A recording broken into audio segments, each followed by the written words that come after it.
Buenos días, doctor. Bien, vamos a continuar con la exposición sobre la tarea académica 2. Permiso para compartir pantalla.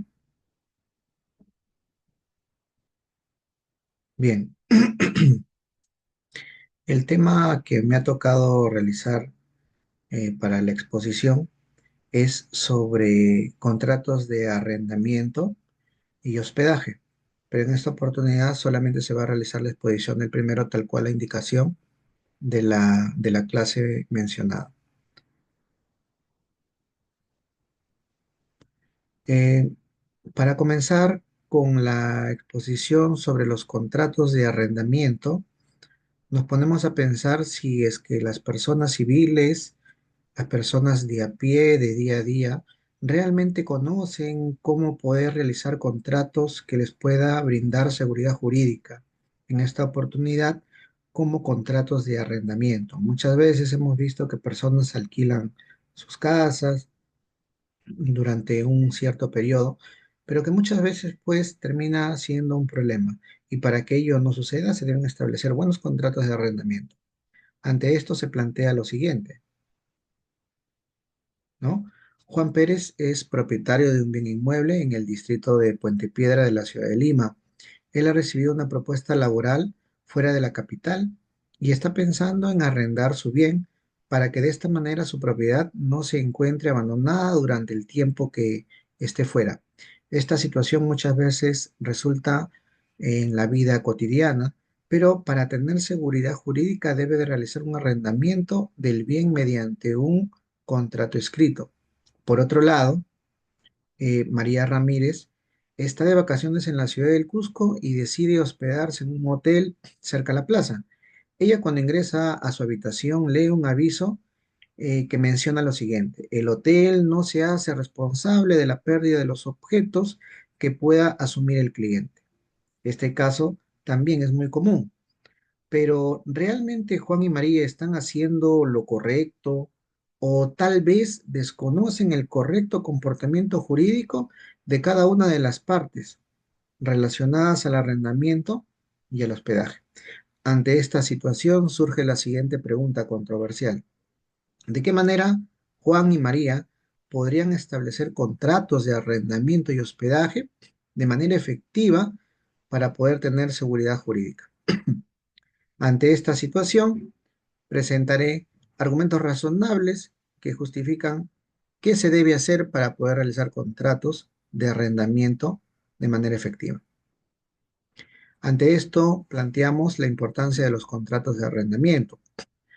Los contratos de arrendamiento van a ser importantes en la práctica jurídica porque son fundamentales, ya que regulan las relaciones jurídicas entre particulares o entre el Estado. Además, establecen derechos y obligaciones de las partes involucradas, lo que ayuda a prevenir conflictos y a resolver disputas de manera efectiva. También protegen los intereses de las partes involucradas, ya que establecen condiciones y términos que fomentan el marco claro y predecible para las relaciones jurídicas. Son fundamentales en el desarrollo económico, ya que permiten la creación de empresas, inversión y comercio.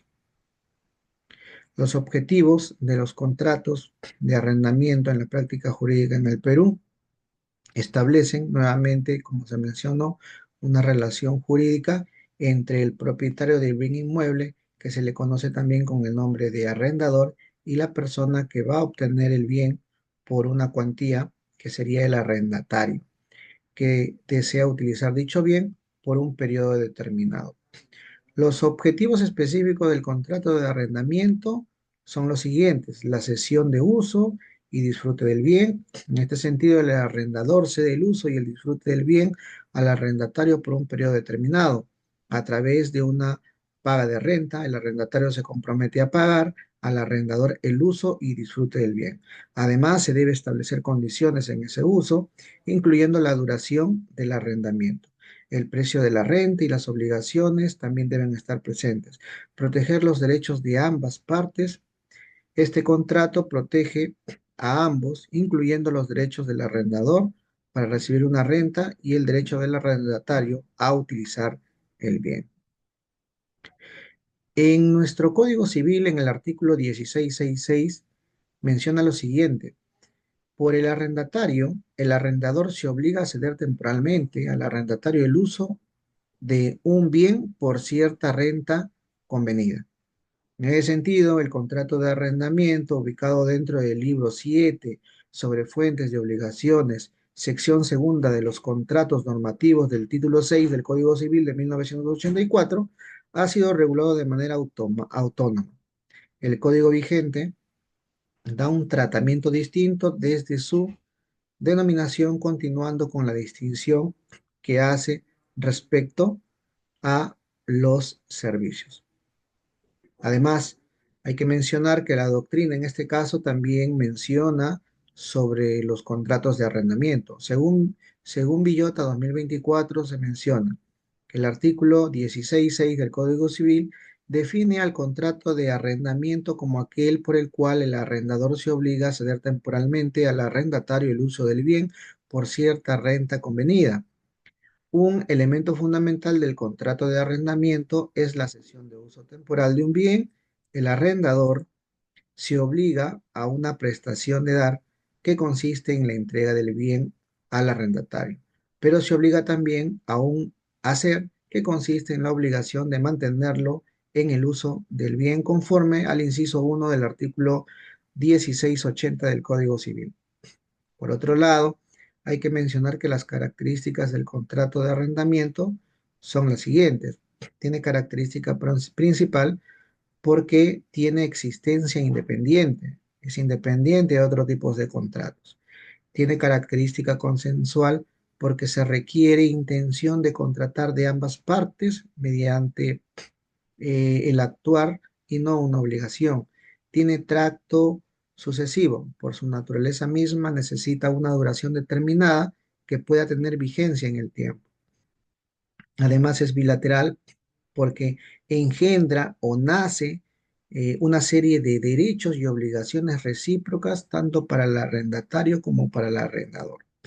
Es oneroso porque implica la suma de dinero, está de por medio una cuantía, una cierta cantidad de suma de dinero que van a pactar las partes. Es conmutativo porque genera obligaciones y cargas contractuales equivalentes y recíprocas entre las partes.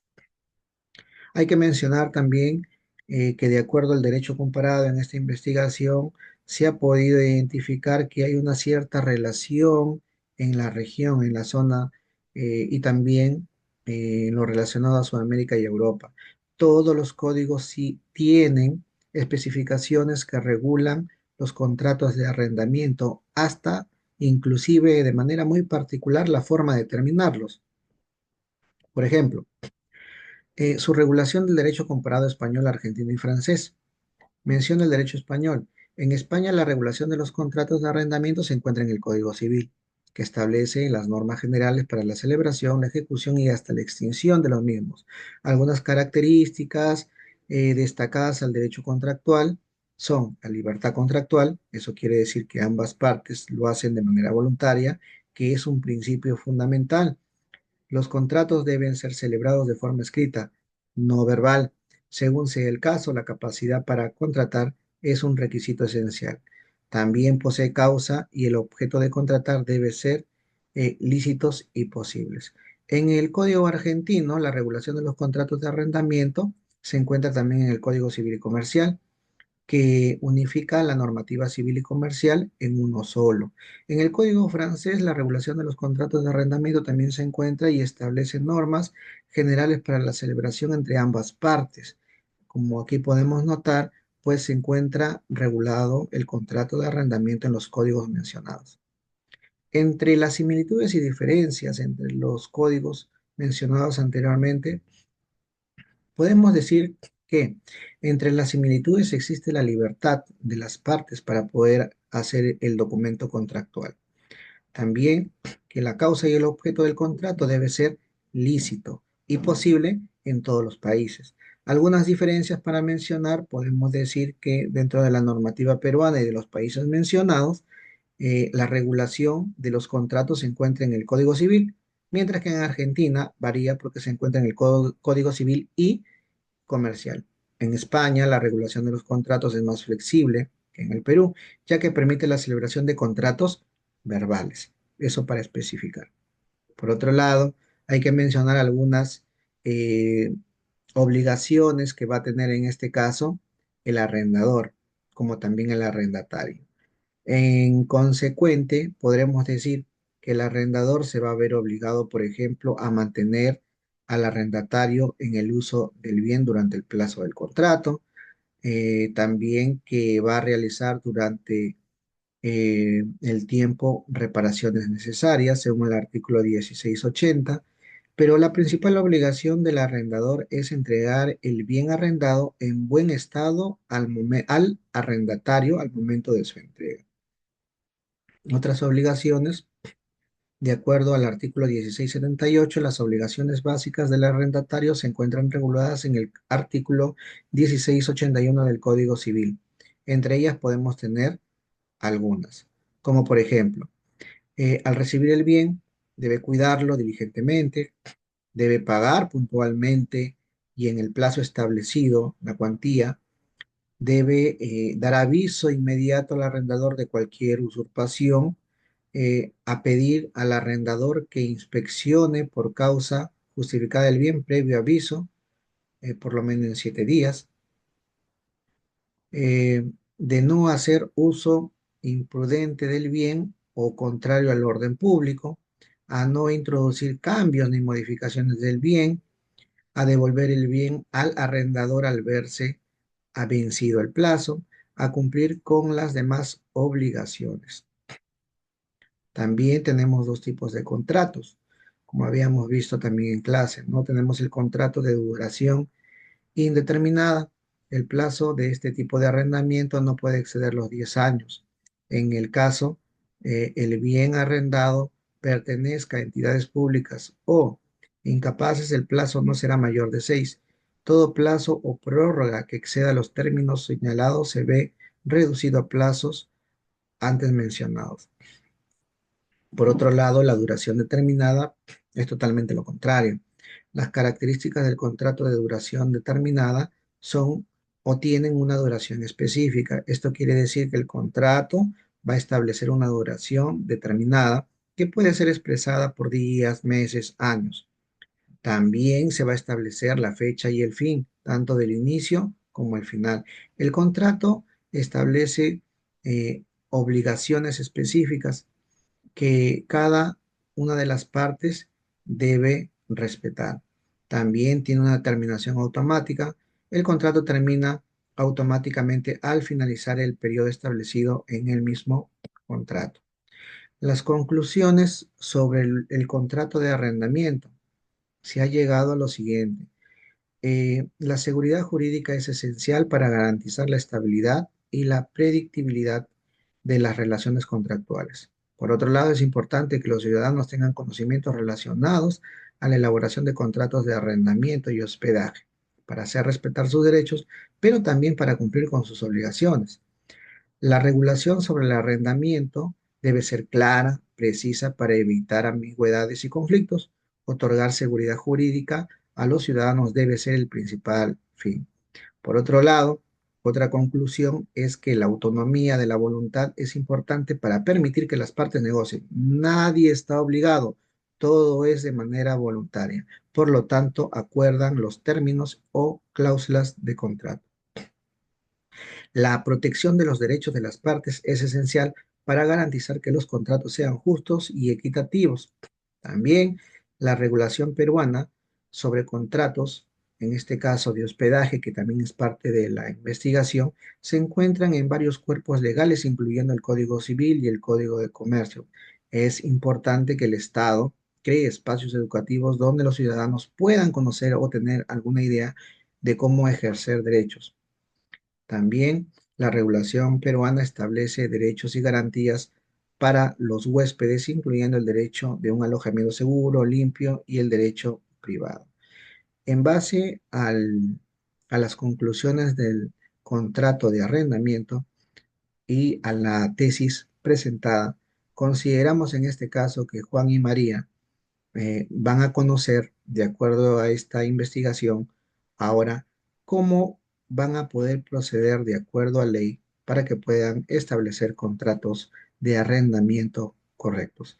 Eso sería todo de mi parte, doctor. Muchas gracias.